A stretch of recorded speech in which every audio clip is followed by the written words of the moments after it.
Please insert drink and hit play.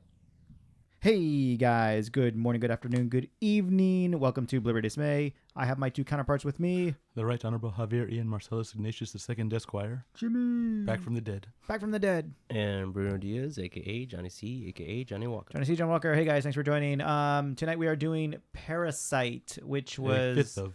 Yeah, I'm sorry, a fifth of. Spoilers will be discussed on movie spoilers. the Parasite. Spoilers incoming. We just got out of the movie, so just jump right into it. I mean, what do you guys think? I thought it was a goddamn horror movie. I had no clue it was supposed to be like We were a... misled by the title. Well, first of all, I want to get this done, if you can hear me, as I'm unwrapping a little piece of wire. We cannot hear Johnny Walker say something interesting before I cut us off. Parasite. Whoa. That was the champagne course going off to celebrate Parasite's historic double-barreled victory at the Oscars, Best International Picture and Best Picture. First time in the Academy's 92-year history that has happened.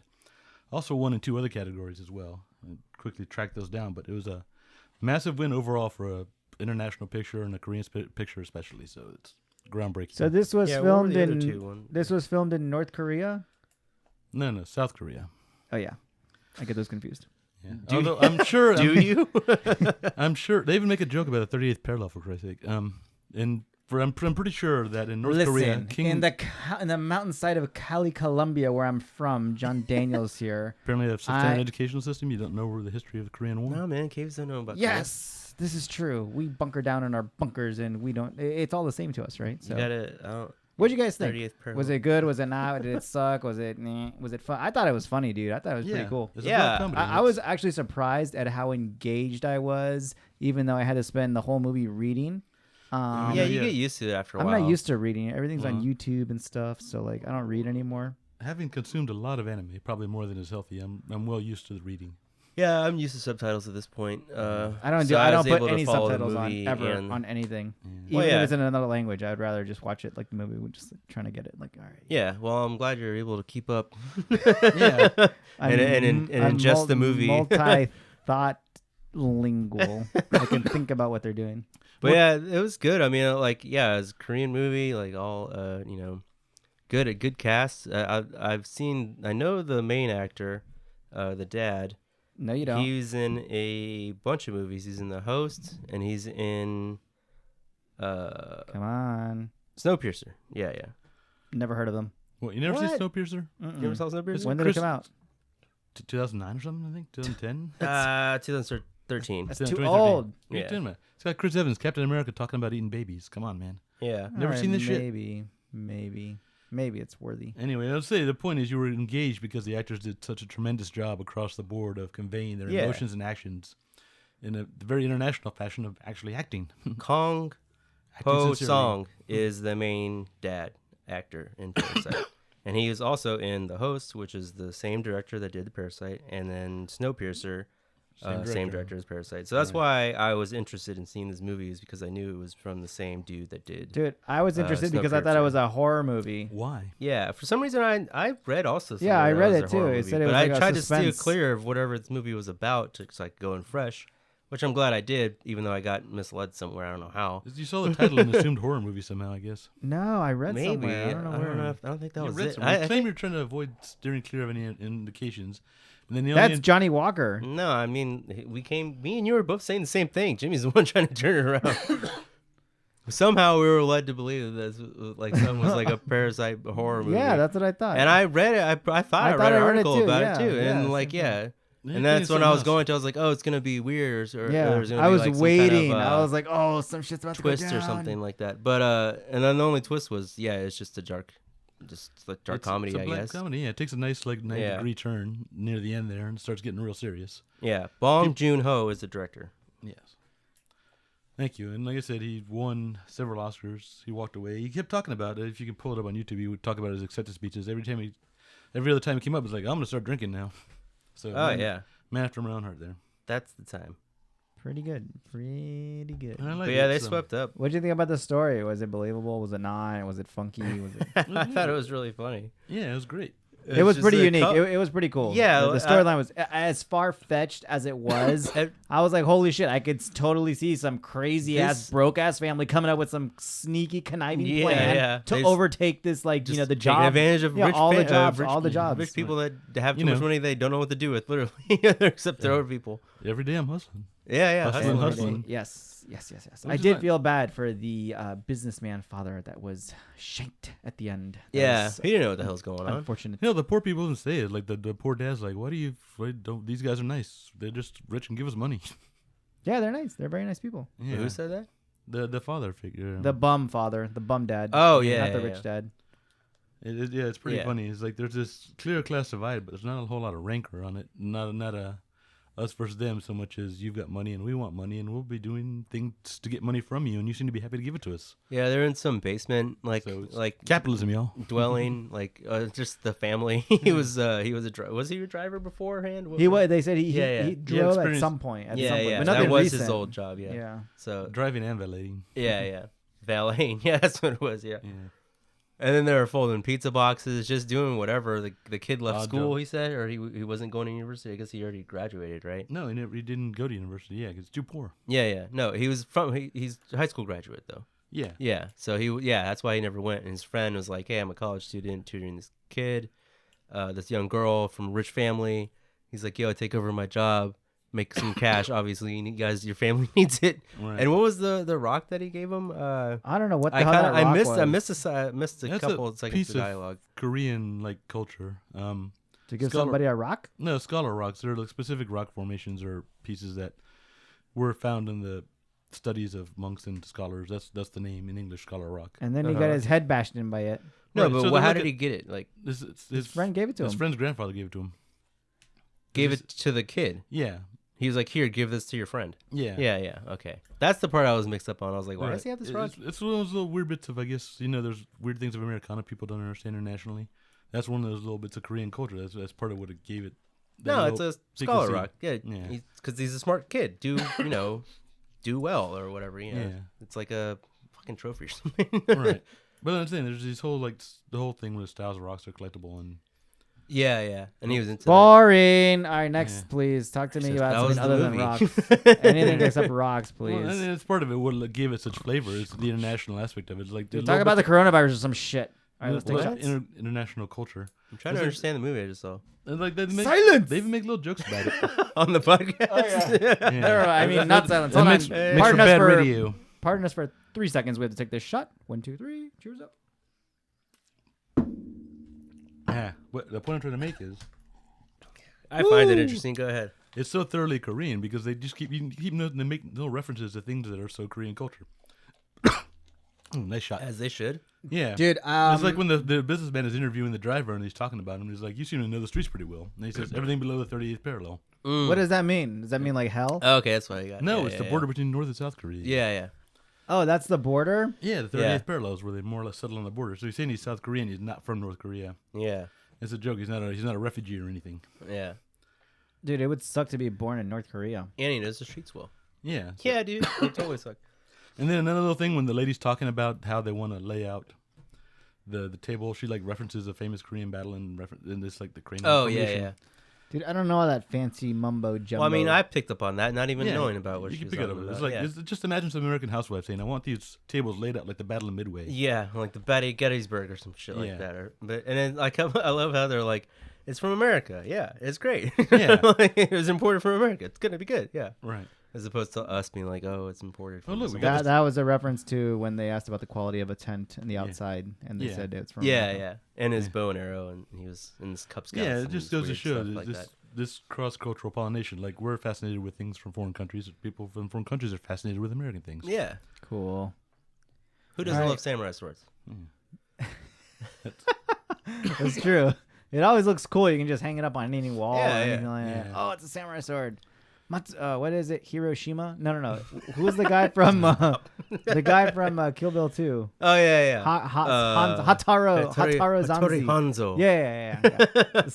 You know what I mean? You've gone a little too far east there, so. Yeah. Whoops. Different country.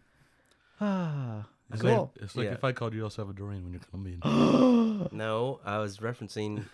How dare you? I was referencing enjoying other people's culture, no matter where it's from. What culture? All right, so then we're Americans. We don't have any culture anymore. Yeah, my name's John Daniels. That's as far as this is our culture. Yeah, money and drinking. Yeah. So anyway, I liked how they're just all like a couple of just a ragtag group of family. They're all in the same kind of headset where they're like, yeah, we're all just gonna like call his family, and they're like bringing his family. They in. had a total mob mentality. No remorse, like whatsoever. Oh yeah, no shame. Like their family is just because they're living in like a basement. And they didn't care. They didn't care. The toilet was above where they slept. It bums was are really pissing on their window every night. They had no food. It reminded me of Devil's Rejects, where they have a very. Oh, dude, it'll take your soul away from you. Oh, cool. I don't want to see it. It's cool. By Rob Zombie. It had a very the family unit, as disoriented and as screwed up as they were, they operated as one unit, as a family. Yeah, like how dysfunctional they were. Like literally, they were functional as a family. It was organized chaos with the most dysfunctional, killing people. I mean, this even ended up in killings. I mean, this was all messed up too. Yeah, so they took that left turn. That's where it led to. Is just people just taking taking it way too far. He didn't have to like stop. How the dad said, he's like he always seems to cross the edge, but he never does until. Until he stabs you in the heart. Tell him he smells one too many times and he'll stab you. Dude, I do feel bad for that poor businessman that he was. I felt bad for everybody. Innocent bystander. Yeah, that's the thing. It's very sympathetic to most of the people in the film. There's no like clear bad guys. I mean, you're like kind of like, oh, these guys are conning the rich people, but at the same time, they're so enjoyable to watch, and they're obviously not doing it to be mean. They just need to survive. Yeah, they're not menacingly doing it. They're just working for their family, like how other people were working for the family. They're just kind of nudging the other people away so they can take the job, which is like fucked up and slimy. But at the same time, they're just like trying to live in their little basement hole. And like, unlike American movies, I guess the part of it is just free of moralizing or like over judgment calls on any of the people here. All right, pop quiz, hot shots. Since you're so enthusiastic, what can you name another foreign film that you guys are very like enthusiastic about, or at least know of? Well, I know the other ones that he did. I watched The Host. I like. Oh, that also had the captions on there. The Host is it's from the same director, and it has the dad that played in this movie, the same lead character. In The Host, he's a dad, and his daughter gets taken away by a. That's a trend here. Host, Parasite. What's next? That was more of a really traditional horror movie, and that's kind of and like I don't know, maybe in the back of my head that's where it came from, Jimmy, is because it's from the same dude that did The Host. Right. So which was a scary movie. Yeah, and it literally was a monster in the sewer that stole this dude's daughter, and he's chasing after him, trying to save his daughter. Like that's the movie. But if you look at his overall of work, you've got Snowpiercer, which is like a straight up comic book adaptation action movie. That's an adaptation, yeah. And then you've got Okja, which is like more of a heartwarming family film, the girl and her giant pig. I haven't seen that, but that's more fantastical, yeah. And then there's The Host, which is straight up scary. And then there's Parasite, which is dark comedy. This guy's all over the place, which is great. It's great. And who's the director again? Yeah, Bong Joon-ho, yeah. Bong Joon-ho, which I can't pronounce properly. I apologize. They had even trouble with the Oscars trying to pronounce it right. I guess they took a lot of time, but I can't. Bong Joon-ho. Yeah. How hard is that? That sounds pretty easy. That doesn't sound right. Bong Joon-ho. But say it 3 times. But speaking of horror movies, Bong Joon-ho. One of mine backwards. One of my favorites is Ho is easy for me. Noon Gong. Oh my god. The work of Johnny Skywalker's officially wasted. If you're asking about foreign movies, one of my favorites is pretty much anything by Akira Kurosawa. Yeah, those are always a classic. Shakespeare adaptations, which is a real interesting thing. We'll take like say Macbeth, turn it into a samurai movie. It's Throne of Blood. Take King Lear, adapt it into a Japanese feudal movie. Oh, damn. Turns into Ran. Was it Ran? Yeah. All right, you guys are going deep. Okay, so you guys do know. Okay, you guys are familiar with the foreign arts. These are all on the list. Should be on your list of movies to watch. Now that you can actually read and watch at the same time. Yeah, now I have a a whole read. list of movies I can watch. Right. I haven't. Didn't we watch? I haven't readed before in a long time on the movies. Ghost in the Shell. No, that was dope. Right. But yeah, I like this director. I like foreign films when they catch my eye and I can see what I like and I want to watch it. I'll watch it. I don't watch many foreign films. I don't really seek them out as much as I should, I guess. But this one was great. I like this director for sure. Yeah. I'm definitely interested in whatever he's going to do next. Jimmy, Mr. JVR, what would do you like it? Do you hate it? Do you think it's interesting? I mean, no, I liked it. I enjoyed it partly because it's such like I said, a bit of a fresh air, and it's mostly because it's got that flavor, that international flavor to it. Because there's certain things that are not off or not what you're not expecting, since they're based on the cultural matrix that it was made in. So that's great. It gives it a little bit of international flavors. Like instead of just getting like noodle soup, you can go get pho. Seriously, it's variety. Variety is the spice of life, and it exposes you to different cultures. But at the same time, it's still a very basic, very human story about people doing what it takes to survive, and like a family unit trying to forge its way in the world. Yeah, I think that's why why it was so popular, or why it resonated with so many people like worldwide, is because it's just an easy story. Not easy story, but it's just a good, interesting story. Yeah. And then like no matter what language it is or wherever it takes place, and it can almost take place anywhere. North Korea. No, probably not there. It would be a totally different movie.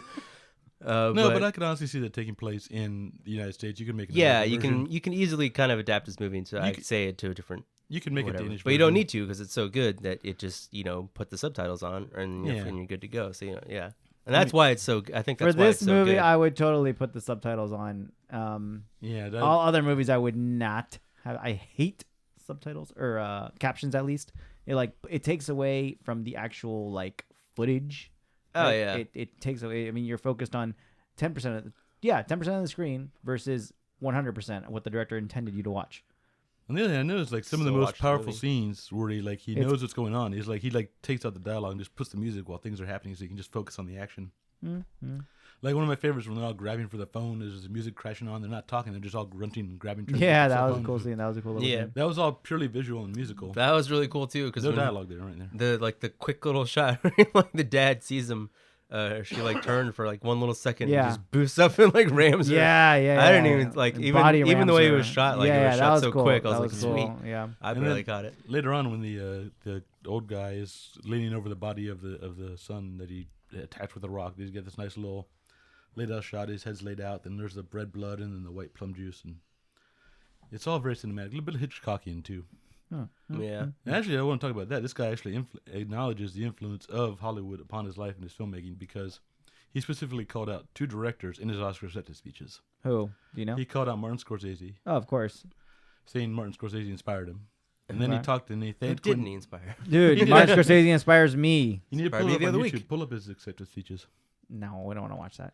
Well, just to get the dread quote. But the other thing was he acknowledged Quentin Tarantino. It's like Tarantino kept submitting his movies to the Academy for consideration. Oh, Tarantino? Yeah. Yeah, of course. He influences me like right now when I'm thinking about like, shooting up whatever. Like he's like awesome guy. He's an action guy, right? He's like Hattori Hanzo. Yeah. Hattori Hanzo, Pulp Fiction. I mean, you can go on with his list. I mean, those 2 guys, they're monumental in any aspect. You can think of anything. Right. We're getting into whatchamacallit. Yeah, so it's cross-cultural pollination, which is really interesting and really makes for, like, part of the reason was it's so successful and popular is because it's got its roots in both Korea, and it acknowledges, like, the impact of U.S. culture on Korean culture. North Korean culture. Yeah, it does reference it a lot. South Korean, yeah. Oh, yeah. Okay, we are coming up on the 20-minute mark, guys. Really? I feel like we haven't said a whole lot. Well, keep talking then. Say something interesting. Before we get bored. Before you get bored. Well, anyway. What did you like about the movie? What else? It was cool. Like? It was engaging. Like I said, normally I never watch anything with like subtitles or captions, but this one you could get over it to understand. Yeah, like, this it's one an was enjoyable cool. movie to watch. This one was cool. This one was awesome. Yeah, I had no problem. Like I thought I was gonna keeping up. I thought I was like not gonna pay attention in the middle of the movie, but I did. I fully kept like I kept focused. I was surprised at how engaged I was. Number one, again, having to read because I don't read. Number 2. Having a movie that I thought was a horror movie, which turned out to be a dark comedy. Number 3, I don't know. Oh, by the way, guys, this movie's been out for months. It's not October. Not a lot of theaters have like this thing out, and the damn thing was jam slammed. Yeah, it actually was packed. I was sitting. Bump. That's why we're talking about it. Yeah, I was sitting next to this guy who thought it was like his living room. When I walked up to the seat, he was like all sprawled out. I'm like, hey, buddy. Yeah, I had to ask people to move their jackets too. I was like, move yo, your freaking ass. Everybody's all sprawled out. And then like, I was sorry. next to this random lady. So it was just like us three individual, like 3 random strangers sitting next to each other watching this movie. That's great. It's kind of weird. I liked it. You're weird. I laughed with the strangers. You're a weird man. All right. Not really. We're just watching the movie. Look, I'm not looking at the stranger. I'm looking at the screen. Look, you're a weirdo. Okay, I think we're going to take another shot here, guys, real quick. Oh, yeah. Cheers, cheerio. But I will say, between this and Joker, it seems like this has been the year for dark comedies. For Joker? Why is that? Joker is not a dark comedy. Yeah, it is. It's a dark film. I mean, it's kind of comedic. But also Comedy? Joker's a comedy. I'd say it has its... It's a black comedy on some level. Oh, yes, he's a comedian. That's right. It's dark, and he's a comedian. It's a dark comedy. Remember he punched out? That was great. Dude, that was funny. But I'm saying between that, Joker got a whole lot of Oscar nominations. Joaquin Phoenix, of course, won for Best Actor. But then this is also another really dark comedy. It starts out just being hilarious. Kind of funny. It's like, look at these guys just scamming people back and forth, trying to just make their win. Yeah, it was like you little rascal bunch. You. Yeah. It's like, oh, you guys. Yeah, what are you guys gonna get into next? Yeah, get your mom in there, get your dad in there, get your sister.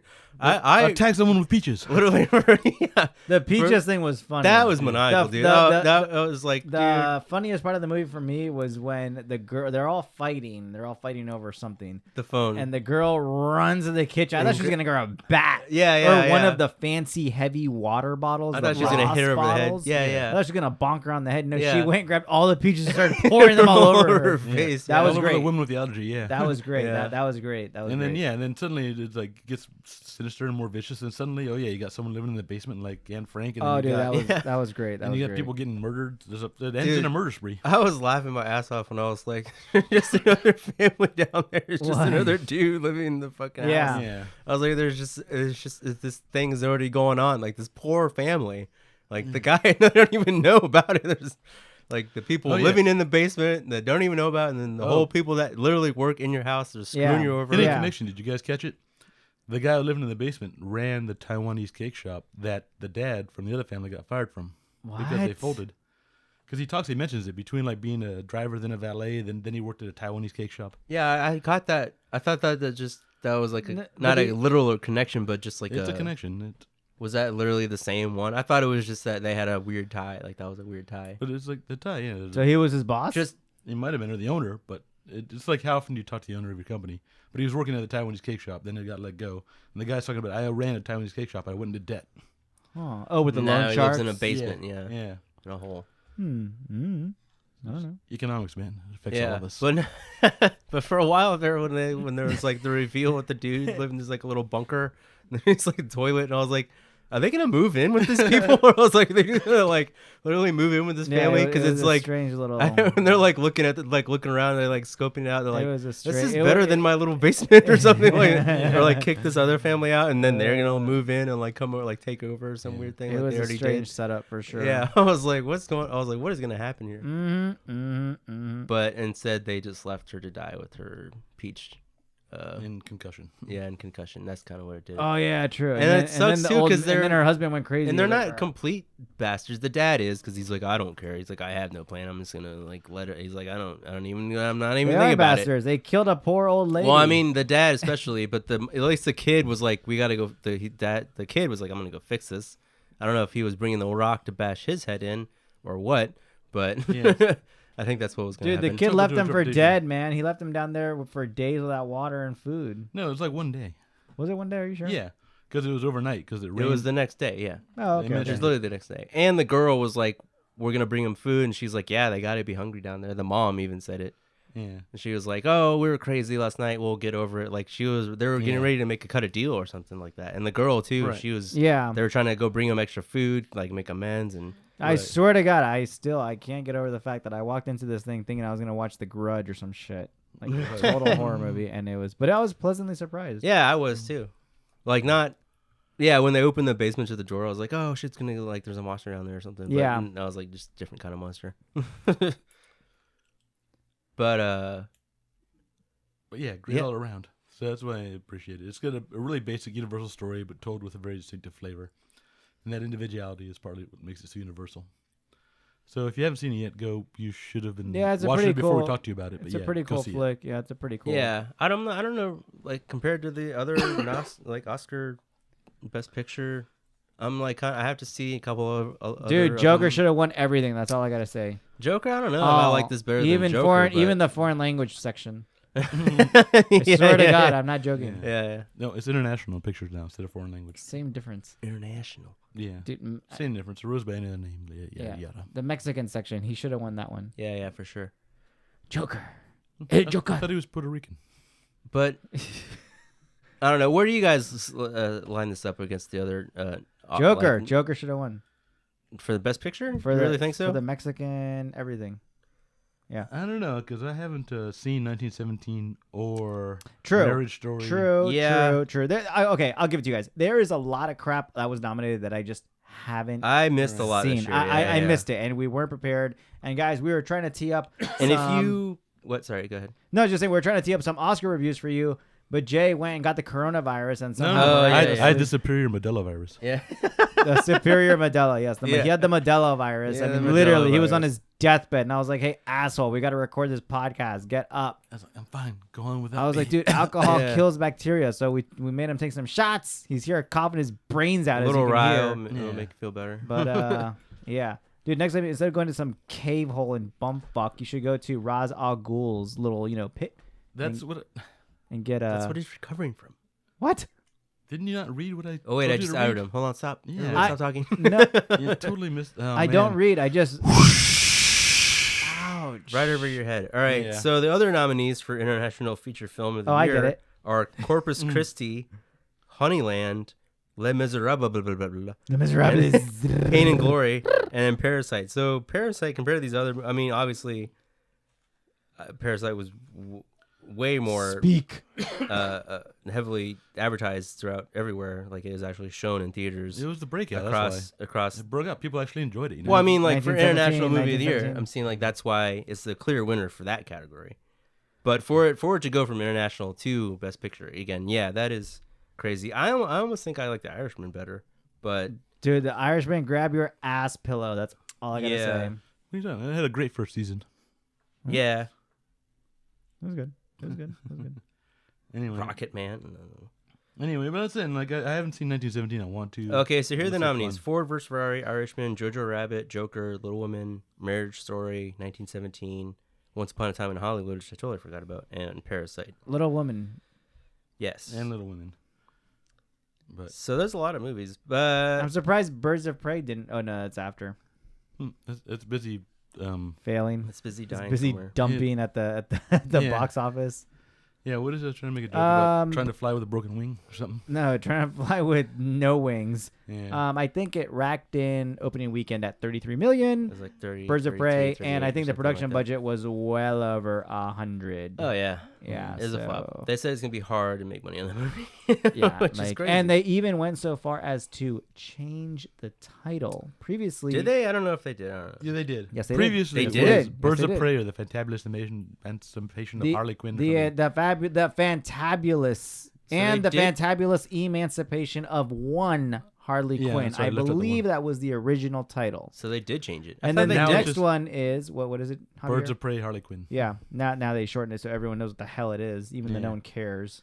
Right. Oh, so they took that whole extra title part. Yeah, because no one knows. No one even I paid thought they changed it attention. from Birds of Prey to Harley Quinn. No, it's just Harley Quinn. That's the new one. That's the new one. That would have made more sense to just call it Harley Quinn.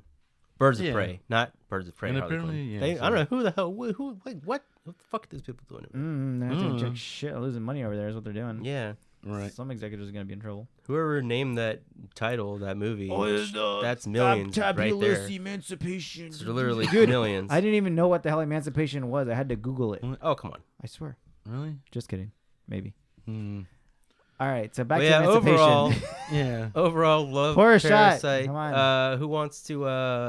Pour a shot. Are we gonna rate this movie? Talk about it a little more, or Talk about it. Whatever you guys want. We're at the 30-minute mark, so people are either falling asleep or taking a shot with us. I hope you guys are 30, taking that's a all? shot. No, really? We've covered the whole damn movie. It's only a 2-hour movie, and it's a foreign film. I mean, how heavy can you get into it? what other parts did you like about it? Well, I could watch it I again. don't fucking know. Fucking Um, killing part? Who knows? I don't know. Where In-depth Stab the commentary Dad- right there. Somebody say something. I'll put it this way. Okay, let's just start wrapping this thing up here. But I'll say I usually reserve the right to reserve the right to reserve. You reserve the right to reserve the right. Yes. However, you gotta get over that one occasion. Oh my God, you're gonna waive that right for this film? I'm gonna waive that right for this film because it impressed me so much. The internationals you got racist. International. I'm gonna give it a straight up 8 out of 10 you for are being a racist.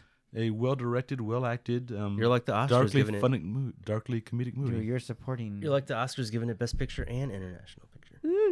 Yeah, so I'm gonna give unprecedented, without precedent. The movie is unprecedented. All right, guys, we're taking our. It's a breakout. Never sense of the word. Just give us a second, please. Cheers. Breakout. Okay. So I gave it an 8 out of 10. 8 out of 10. That one's for Jessica. I felt really bad that she died. Who? The daughter. She got stabbed real good. Was that her name? At least she tried to throw the I thought cake her in name his... was Kim something. They call, her fake name was her Jessica. Americanized name was. You notice a lot of the characters had Americanized names. Yeah. Because they're like, we're from abroad, from Chicago, blah, blah, blah. You know, like trying to sell themselves. And then no, that was the cover story when they were like, yeah. That was the cover to show her name to them was Jessica. That's what I mean. Listen, you racist. But when she got stabbed, she threw the pie. She threw the cake in his face at least. So she ruined as that, like a reflex. Dude, she ruined that beautiful cake. Yeah. Okay. Johnny Walker JVR gives it an 8 out of 10. What would you rate this movie on a scale of 1 to 10? Yeah, I give it an 8. I give it a solid 8.5. I give it 8.5. All right.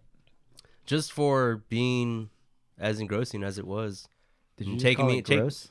Catching me off guard for what it was, and just keeping me engrossed during the whole movie.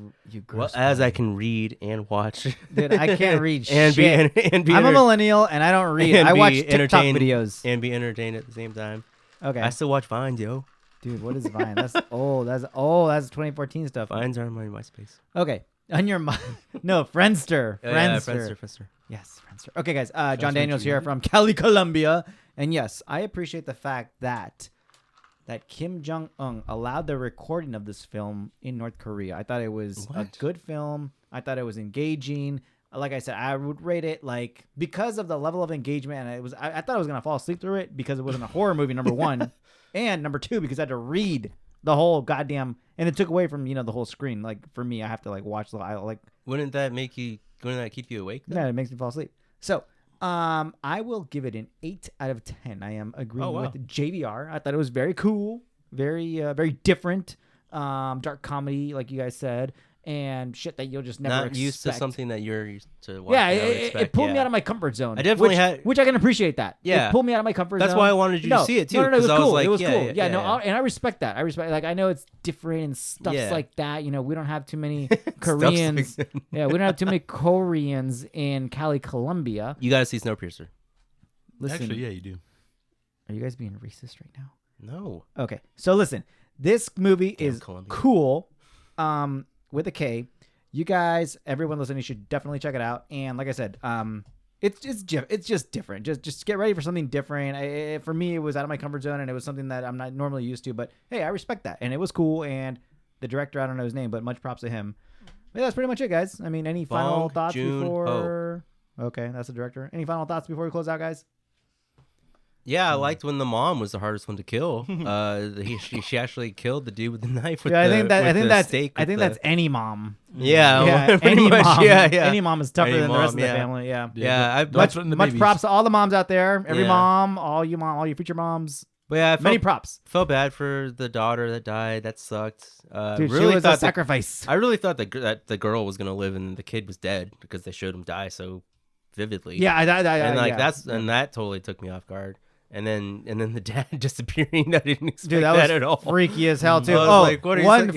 Did he just banish himself into the hole? Okay, before we close out, he basically contained himself into the hole, into this basement, right? The bum dad. As if for his own shame. The dad, and one thing I kind of was skeptical about toward the end of the movie, where the kid is basically, he's not brain dead, but he's just laughing. He just doesn't know when to. Brain damaged. His motor reflexes are gone. A side effect of his motor reflexes are gone. Yeah. Yet he comes out of it for the trial, and he seems okay, and he seems kind of normal, and he comes out of it and he's able to coherently read Morse code. I'm like, the fuck? Like, you notice it took him a lot of effort, though. Yeah. Okay, I get it. But then the other thing that was kind of far-fetched was when he was like dreaming, freaking daydreaming. No, that's clearly a daydream. That's his like, plan. I figured that was a daydream. Yeah, he was like, hey, I'm going to buy my house and my dad and my mom, we're going to be happy, woohoo, whatever. Yeah. That never happens ever in life to anybody.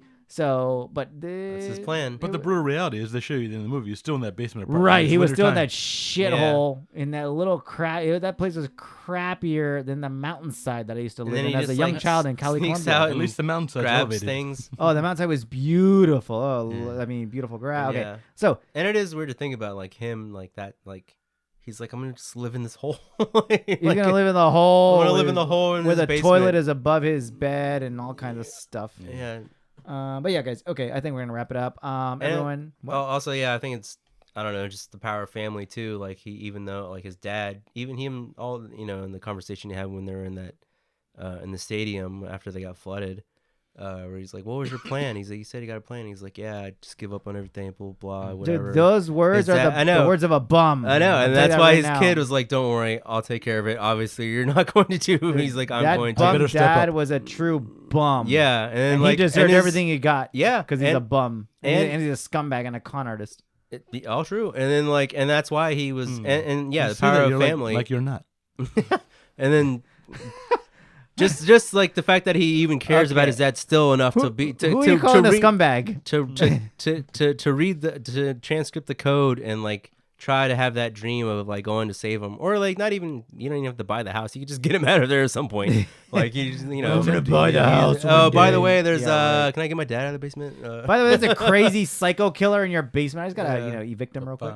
You know where those oranges are? That's my dad. Yeah, those missing oranges. That's my old man.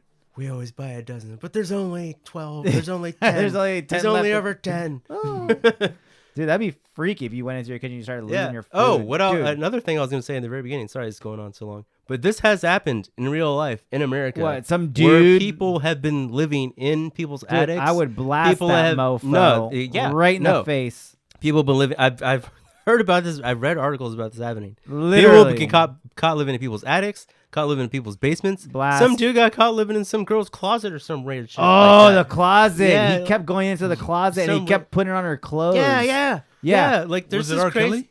No. This crazy. It was some other asshole who would have been kinda, blasted with a 12 gauge. So this is why this not story, even birdshot, straight slug. This story is not that far fetched. Like this totally could be a real thing that could have happened in real life. So that's why it's even more unsettling, disturbing. Yeah, like, and that's our parting thought. And that's it could happen to you. It could happen to you. Everybody, check your basement. Your basements. Make sure you don't got a panic room or anything like that. You don't know about. Literally. Yeah. But yeah. All right, guys. I think we're done rambling. We're gonna keep drinking. Tune in next week where we will do. I have no clue. We'll figure something out. But yeah, guys. Probably in English. Yes, in English. Thanks so much, and see you next time. Bonjour.